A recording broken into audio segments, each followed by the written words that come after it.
Hello again. This is 2233 coming to you from the College of DuPage. The title of this lecture is Motion in Space, Velocity and Acceleration. And I encourage you, as always, to be an active learner as you watch this video.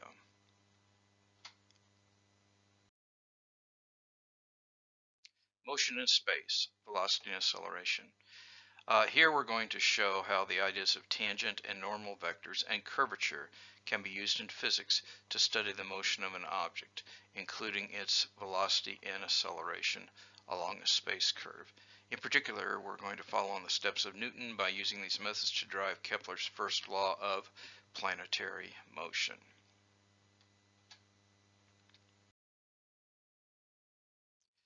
A place to begin is consider then we have a space curve represented by C and 2 points on it.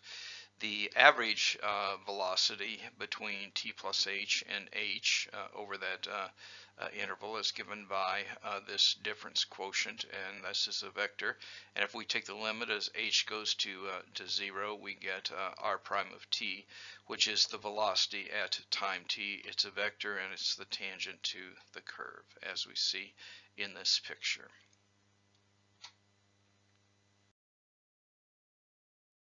The speed of the particle at time t is the magnitude of the velocity vector, that is, the magnitude of v of t. This is appropriate because we know that the magnitude of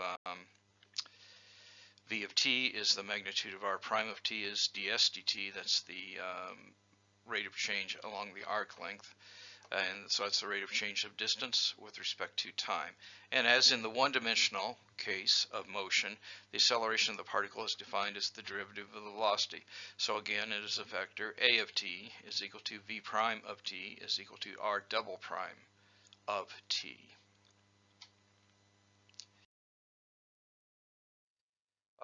Let's do an example to test some understanding of this. So suppose the position of an object moving in a plane is given by r of t as t cubed I plus t squared j. Find its velocity, speed, and acceleration at the point where t is equal to 1 and illustrate this geometrically. You know what to do. Let's see how you did. So here was r of t again. You find v being the derivative of that. We get this expression. And the second derivative is going to be the acceleration, which is going to be this expression. Make sure you follow all these calculations. We'll find the speed then by taking the magnitude of v. So it's the magnitude of this. It's the square root of the squares of the components, the sum of the squares of the components.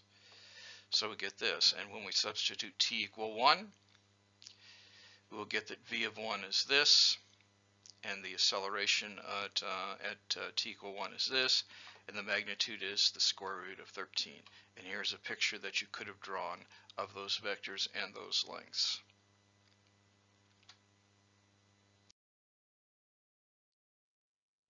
So, in summary a bit, a curve can be represented with a vector valued function, also has a velocity vector and an acceleration vector. The relationship in space is similar to the relationship in linear motion. And here are some examples of when you would use this. The path of a ski jumper down a jump can be represented by position vector. When going down the jump, the jumper's velocity and acceleration vectors are nearly parallel. After leaving the jump, the acceleration vector becomes constant due to gravity.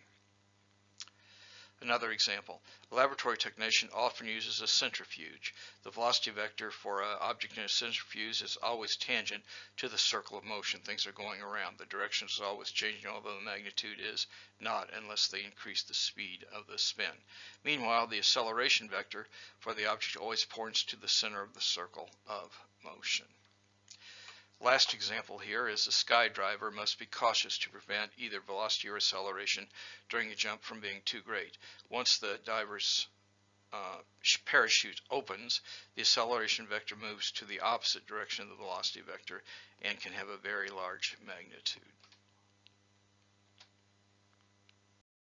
Let's do another exercise. Let's find the velocity, acceleration, and speed of a particle with position vector r of t equal pointy bracket t squared et and t et, end of pointy bracket. You know what to do. Let's see how you did.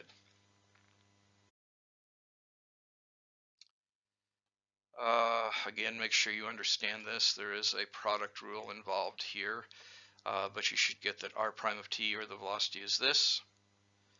The acceleration is the derivative of that one, which should be this. And the magnitude of the velocity vector should be this once you simplify it. And there is a picture if you were to graph these position, velocity, and acceleration vectors. Let's do another example. A moving particle starts at an initial position of r of 0 is equal to 1, 0, 0, with initial velocity v of 0 is equal to I minus j plus k. Its acceleration as a of t is 4ti plus 6tj plus k. Find its velocity in position at time t. You know what to do. Let's see how you did.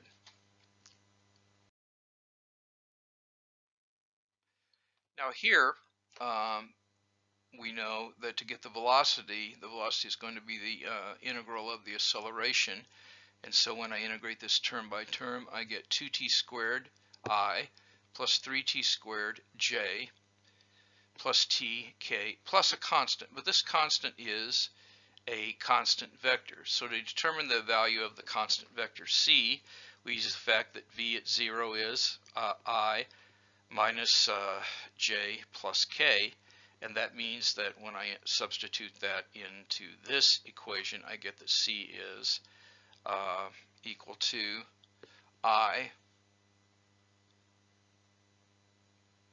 minus j plus k, and it was the same as this.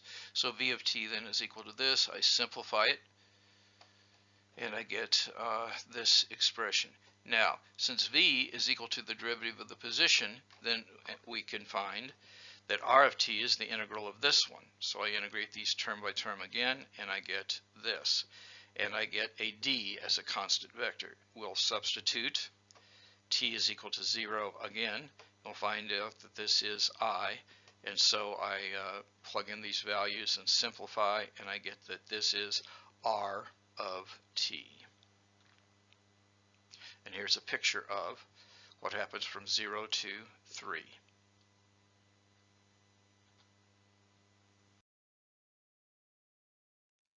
In general, vector integrals allow us to recover velocity when acceleration is known and position when velocity is known.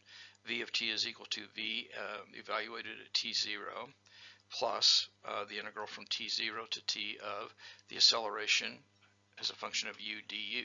Now you see, if you were to put t in here, t0, you'll get t0 here, t0 here, and the integral from t0 to c0 is 0. And then we integrate again, and we find that r of t is this. And again, if we were to put t0 here, we have t0 here, and this integral would be 0.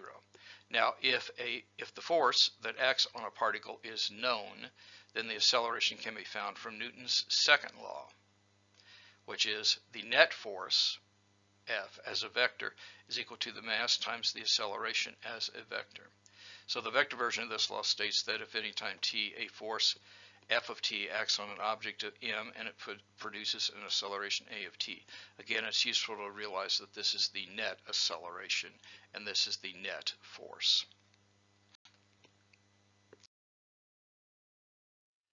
Okay, so let's do a problem relative to this. An object with mass m that moves in a circular path with a constant angular speed omega has position vector r of t is equal to a times cosine omega t I plus a sine omega t j.